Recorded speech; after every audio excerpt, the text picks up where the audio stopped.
बहुत से लोगों को आजकल के बॉडी बिल्डर्स बहुत पसंद आते हैं। ह्यूज दिखने वाले रोनी कॉलमैन, जे कटलर जैसे, या जैसे हाड़ी चूपन हो गया, तो उनको ये पसंद आते हैं। और मोस्टली लोगों को आते हैं 70-80 के टाइम के आर्नोल्ड जैसे फिजिक वाले बॉडी बिल्डर्स। अपनी अपनी थिंकिंग है, अपनी अपनी पसंद है। तो इन दोनों के बारे में बात करेंगे। पहले के जिसे कहते हैं गोल्डन एरा, उस टाइम के बॉडी बिल्डर्स और आज के बॉडी बिल्डर्स। वैसे चॉइस अपनी अपनी है, मैं किसी को गलत या सही नहीं बोलूँगा। अपनी अपनी अपना अपना टेस्ट कह सकते हैं भी। किसी को बड़े बड़े ह्यूज दिखने वाले बॉडी बिल्डर्स या बॉडी पसंद आती है, किसी को मेंस फिजिक जैसे, या 70s के गोल्डन एरा के टाइम के बॉडी बिल्डर्स पसंद आते हैं। तो उस टाइम के जैसे फेमस बॉडी बिल्डर्स थे, हम सबको नाम पता है आर्नोल्ड। तो वो 70s के काफ़ी फेमस बॉडी बिल्डर हैं।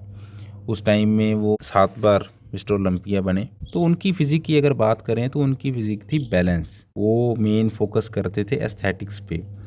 तब स्टीरॉयड्स वगैरह नहीं थे बॉडी बिल्डिंग में, तब शुरुआत हुई थी। लेकिन नहीं मानो आप, नहीं तब नहीं थे बॉडी बिल्डिंग में, क्योंकि तब जो बॉडी बिल्डर्स थे, आप देखो अगर उस टाइम के बॉडी बिल्डर्स की, तो इतने ह्यूज नहीं दिखते थे। ह्यूज दिखने लगे हैं जब डोरियन येट्स आए हैं। डोरियन येट्स के बाद स्टीरॉयड्स का चलन बहुत बढ़ा है, और उसके बाद ही पता चला है, जब डोरियन येट्स स्टेज पे आए तो लोगों को भी लगा भी हाँ, इतने बड़ी बॉडी बिल्डर्स भी आ सकते हैं, या इतना बड़ा बॉडी बिल्डर भी हो सकता है। पहले नहीं लोगों को पता था। हैरान थे उस वक्त जब डोरियन येट्स इतना ह्यूज अपने शरीर के साथ आए। तो तब इतनी टेक्नोलॉजी भी नहीं थी। जिम्स होते थे वो भी स्मॉल साइज़ के छोटे थे, आजकल की फैंसी जिम्स की तरह नहीं। और आजकल इतने बड़े बड़े जिम्स हो गए हैं, तो इन चीज़ों का भी काफ़ी डिफरेंस हो जाता है। और जैसे जैसे कोई भी चीज़ होती है वो पुरानी होती चली जाती है, तो उसका चलन बढ़ता चला जाता है, वो नॉर्मल होती जाती है। तो तब बॉडी बिल्डिंग इतनी ज़्यादा वर्ल्ड वाइड नहीं फैली हुई थी। कोई चुनिंदा कह सकते हैं बॉडी बिल्डर्स हुआ करते थे जो बॉडी बिल्डिंग, या लोग ऐसे थे जो बॉडी बिल्डिंग की तरफ अट्रैक्ट होते थे।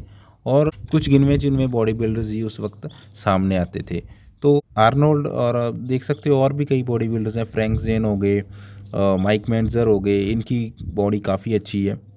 हालांकि माइक मेंज़र ओलंपिक्स नहीं जीते, लेकिन बॉडी इनकी काफ़ी अच्छी थी। इन्होंने तो वैसे रिटायरमेंट ले ली थी शायद। ये मुझे तो लगता है भी अगर ये कंटिन्यू करते 80s के बाद, जैसे 80s में इन्होंने रिटायरमेंट ले ली थी, तो उनके बाद अगर ये कंटिन्यू करते तो ओलंपिया ज़रूर जीतते। लेकिन इन्होंने किसी वजह से क्विट कर दी थी। तो बात करते हैं आज के बॉडी बिल्डर्स। तो आज के बॉडी बिल्डर्स जैसे रोनी कॉलमैन हो गए, जे कटलर हो गए, या हाड़ी चूपन हो गए, तो ये बहुत ह्यूज दिखते थे। इनका मेन जो फोकस था मसल मास पे, साइज पे इनका फोकस था। और इस टाइम स्टीरॉयड्स का भी काफ़ी चलन है। आजकल तो हर कोई स्टीरॉयड्स ले रहा है, हर एक बॉडी बिल्डर ले रहा है। तो उसकी वजह से काफ़ी ह्यूज दिखने वाले बॉडी बिल्डर्स भी आ जाते हैं। हालांकि रोनी कोलमैन अपने स्टार्टिंग के टाइम में नेचुरल थे। जब इन्होंने बॉडी बिल्डिंग स्टार्ट करी थी, कुछ साल ये नेचुरल रहे, कम्पीट भी किया था, और नेचुरल रह के इन्होंने प्रो कार्ड भी जीता था। लेकिन आज के जो बॉडी बिल्डर्स हैं वो नेचुरल तो होते ही नहीं हैं, और उनका मेन फोकस होता है साइज पे भी। स्टेज पे चढ़ेंगे तो दूसरे बॉडी बिल्डर से बड़ा कैसे दिखना है, उससे ह्यूज कैसे दिखना है। एक्सरसाइज, सप्लीमेंट्स और स्टीरॉयड्स, इन सब पे ध्यान देते हैं आज के बॉडी बिल्डर्स। काफ़ी कॉम्पिटिटिव सी हो गई है बॉडी बिल्डिंग आज के टाइम में। लेकिन पहले के समय में और आज के समय में कह सकते हैं कि बिल्कुल एक दूसरे के ओपोजिट वाली चीज़ें हो गई हैं। जो बॉडी बिल्डर्स थे गोल्डन एरा के बॉडी बिल्डर्स ह्यूज दिखने पे इतना फोकस नहीं किया करते थे। हालांकि उस टाइम में स्टीरॉयड्स आ गए थे, उसकी इन्वेंशन हो गई थी, बॉडी बिल्डिंग में भी आ गए थे। आर्नोल्ड एक अपने इंटरव्यू में बताते हैं कि उस टाइम में स्टीरॉयड्स थे, लेकिन बॉडी बिल्डर्स यूज़ नहीं किया करते, या बहुत कम यूज़ किया करते थे, ना मात्र मानो भी नहीं यूज़ करते। तो इसी वजह से फिज़िक थी वो ज़्यादा ह्यूज नहीं हुआ करती थी। और उस टाइम में ज़्यादा टेक्नोलॉजी भी नहीं थी, तो मेन फोकस होता था वर्कआउट और डाइट पे। और स्टीरॉयड्स तो आज के टाइम में इतने बढ़ गए हैं कि बहुत मोस्ट ऑफ बॉडी बिल्डर्स की डेथ हुई है। आपने भी देखी होगी, मैंने भी देखी है। रिच पियाना जैसे, शॉन रोडिन।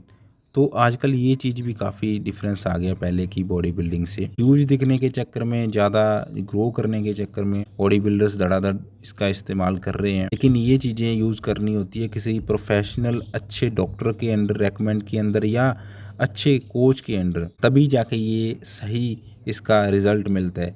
तो तब के अगर आप स्टेज शोज़ देखो आर्नोल्ड के टाइम के, आजकल के और तब के बॉडी बिल्डर्स की पोजिंग में भी बहुत डिफरेंस है। गट हेल्थ की बड़ी आज के बॉडी बिल्डर्स में प्रॉब्लम आ जाती है, बबल गट बोलते हैं। ये आप अगर नोटिस करो तो 70s के उस टाइम के जो बॉडी बिल्डर्स थे गोल्डन एरा के, तब नहीं था ये सब, गट की प्रॉब्लम्स तब नहीं थी। वही बात आ जाती है ना कि जैसे आज के बॉडी बिल्डर्स ह्यूज दिखने में वो ज़्यादा जोर लगाते हैं कि कैसे सबसे बड़ा बॉडी बिल्डर दिखा जाए या सबसे बड़ा कैसे दिखा जाए। तो इन सब की वजह से जो आजकल की प्रॉब्लम्स आ रही हैं आजकल के बॉडी बिल्डर्स में, साइड इफ़ेक्ट्स कह सकते हैं, तो ये बहुत सी प्रॉब्लम आ रही हैं आज के। लेकिन अगर आप पर्सनली पूछो कि मुझे कैसी बॉडी पसंद है, मुझे इतनी ह्यूज बॉडी नहीं पसंद। मुझे जैसे आर्नोल्ड जैसे बॉडी बिल्डर्स थे उनकी बॉडी, अगर पर्सनली पूछो तो अगर भी मुझे कैसी बॉडी चाहिए तो मैं इतनी ही बॉडी प्रेफर करता हूँ।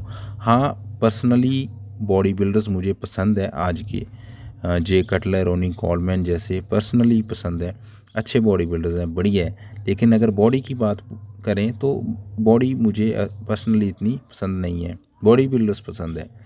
तो अपनी अपनी चॉइस होती है, आपकी अलग हो सकती है। तो ये कुछ प्रॉब्लम्स थी या कुछ बातें थी बॉडी बिल्डर्स पहले के और आज के। और भी कई प्रॉब्लम्स तो बहुत हैं, काफ़ी होती हैं प्रॉब्लम्स जो आज के बॉडी बिल्डर्स में है लेकिन तब के बॉडी बिल्डर्स में नहीं थी।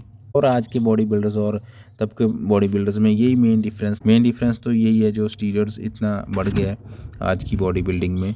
तो इसकी वजह से सप्लीमेंट्स जो इतने ज़्यादा बढ़ गए हैं। किसी पुरानी बॉडी बिल्डर की इंटरव्यू या कोई वीडियो देखो तो वो कहते हैं कि आर्नोल्ड जैसों की वो तो इतने सप्लीमेंट्स लेने के फेवर में नहीं थे, या अगर किसी का आर्टिकल कोई पढ़ो तो वो इतने सप्लीमेंट्स नहीं लेते थे। वो कहते थे भी तब इतने सप्लीमेंट्स थे ही नहीं, हमने तो ऐसी बॉडी बनाई है। और आजकल के जो बॉडी बिल्डर्स हैं वो काफ़ी चीज़ें आ गई हैं, BCA, प्री वर्कआउट, EAA, ये सब चीज़ें, मार्केटिंग इतनी हो गई है। चलो ये तो कंपनीज का कमाने का एक तरीका है, रोज़ नई नई चीज़ें आती रहती हैं बॉडी बिल्डिंग में। तो अपनी अपनी ठीक है, चॉइस है, अपनी अपनी थिंकिंग है, जैसे किसी को अच्छी लगती है करता रहे। तो ये छोटी सी वीडियो थी तब के बॉडी बिल्डर्स और आज के बॉडी बिल्डर्स पे।